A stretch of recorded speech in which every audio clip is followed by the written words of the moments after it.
The farmer and his sons. Once, an old farmer lived in a village.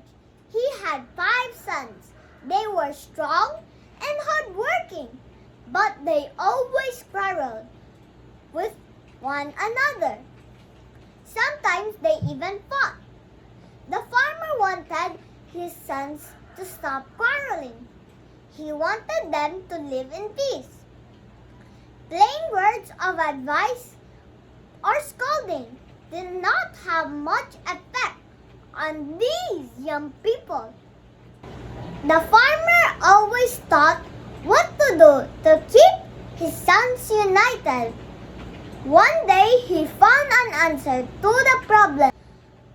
He showed them a bundle of sticks and said, "I want any of you to break these sticks without separating them from the bundle."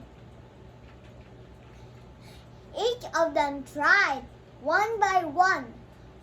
They used their full strength and skill, but none of them could break the sticks. Then the old man separated the sticks and gave each one of them just a single stick to break. They broke the sticks easily. Then the farmer said, "A single stick by itself is weak. It is strong as long as it is tied up in a bundle. Likewise, you will be strong if you are united. You will be weak if you are divided."